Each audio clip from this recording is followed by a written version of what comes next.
Welcome back to Transforming the Mind. Finished chapter 3, not very long. The view of the mind-only school. The mind-only school takes issue with the middle way school's characterization of no self as the absence of intrinsic existence or intrinsic identity. Adherents of this school object on the grounds that if one negates these, then the principle of dependent origination, which is so fundamental to Buddhist philosophy, becomes untenable. If we are to maintain a coherent understanding of dependent organization, in their view, we must accept that there are things which interact with each other and which depend upon each other. So they argue that things must have intrinsic existence or an intrinsic nature. Given their opposition to the Madhyamakas' wholesale rejection of intrinsic existence, the mind-only school must find a way of interpreting passages in the perfection of wisdom.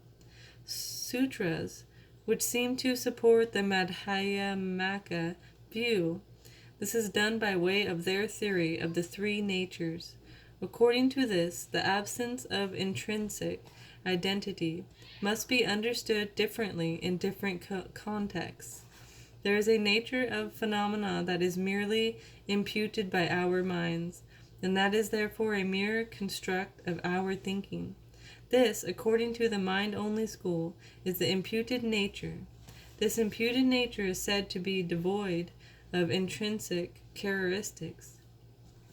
Second, there is the dependent nature of phenomena, which do possesses an intrinsic nature, but are devoid of independent production. This means that they do not come into being on their own.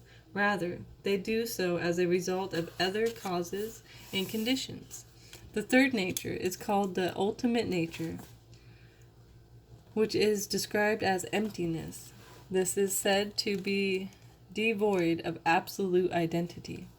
The mind-only school argues that these three natures are universal, which means by definition that they extend to all phenomena. Each phenomenon possesses a dependent nature, an imputed nature, and an ultimate nature.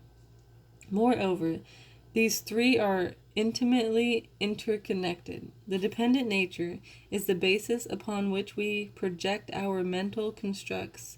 The independent reality that we tend to conceive in relation to dependent things is the imputed nature, and the absence of reality of that construct is the ultimate reality. So the dependent nature is the basis, imputed nature, the construct that we project, and ultimate reality is the emptiness of this construct. The mind-only school characterizes this ultimate nature or emptiness in two different ways. In one way, it is described as the non-duality of subject and object. It is argued that, in the final analysis, the perceiver and the perceived, the subject and object, are non-dual, and that it is our imagination that constructs the separation of the two. Alternatively, they argue that in our normal perception, we tend to view objects as if they have some kind of objective criteria, which make them the reference of our language and concepts. But this is, however, not the case. For example, we refer to an object with a particular term and label it accordingly, but the object itself does not exist for its part as the referent of that label. Rather, it is our language and thought process that link a conceptual term with an object. The mind-only school argues that the way we relate words and concepts to objects is merely relative, conditional, or provisional, and yet we do not behave as though this were the case. If we are asked, what does the word body mean? We should instinctively point to a physical body and say that's a body. Somehow we believe that there is something objectively real about the body that makes it the referent of the term body. and its associated concepts. However, according to the mind-only school, this is not the case. The reference of the term body to the object body arises as a part of a complex system of convention. If there were something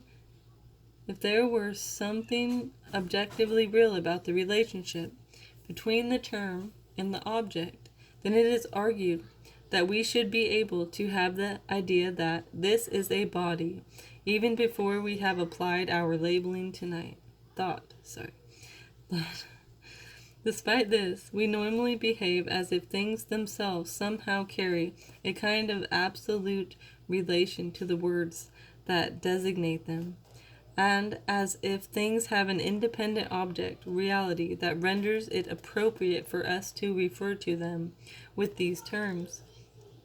The mind-only school puts forward a way of approaching the deeper nature of reality through a process of inquiry onto the nature of names and terms, the reference of those terms, the nature of phenomena, and the specific characteristics of phenomena. This approach is known as the four searchings, or inquiry through the four avenues. It gives rise to insight into these four aspects of phenomena, namely the term, the referent, the nature, and the characteristics. This is then said to lead to an understanding of their ultimate nature, the non-duality of the perceived object and the perceiving subject. Although in our naive worldview, we tend to believe that things really exist objectively outside us, as we normally perceive them. In reality, the perception of an object and the actual thing itself are not separate. There are said to be two aspects of the same phenomenon. Thus, this school maintains that what we perceive as the eternal reality of matter is simply a projection of our mind. In reality, the perceiver and the perceived are simultaneous. They share the same reality, and both arise from the same source. The mind-only school accounts for the complexity of perception by breaking the process down into several aspects.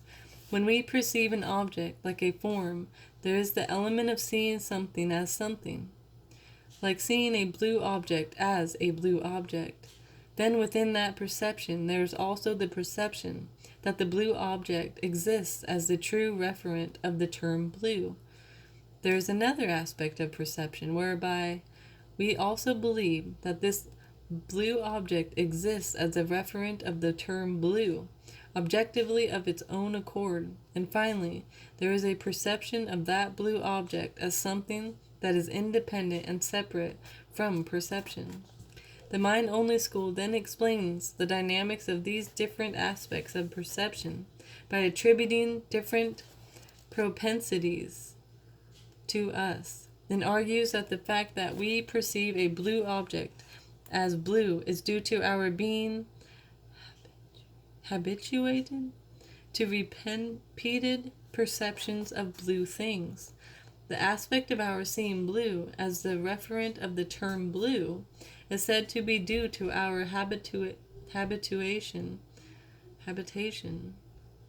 to language and conventions, and our perception that the blue object is not only a referent of the term blue, but also exists by itself, objectively, is said, can't get that to turn, to be the imprint of our tendency to grasp at the idea of independent existence, in this case the existence of blue.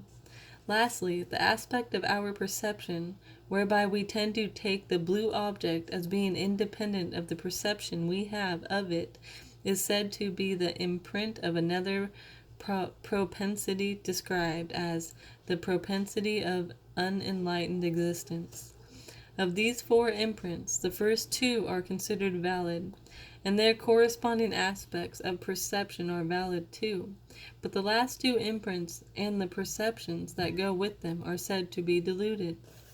Ultimately, the standpoint of the mind-only school is that the subject, the perceived object, and the facility of apperception, are all different aspects of the same phenomenon, a reflective quality of consciousness, apperception. This is how they establish their understanding of the ultimate nature of reality as a non-duality of subject and object. There is therefore a major difference in the understanding of ultimate reality between the mind-only and other Mahayana schools. But as far as their understanding of the overall framework of the spiritual path is concerned, there is no difference between the schools. For someone who is interested in Buddhist philosophy, I think it is very important to understand the mind-only school's view of ultimate reality.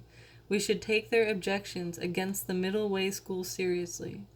Their contention is that if, like the Madhyamakas, one rejects any notion of intrinsic existence, identity, or nature, then one is susceptible to nihilism.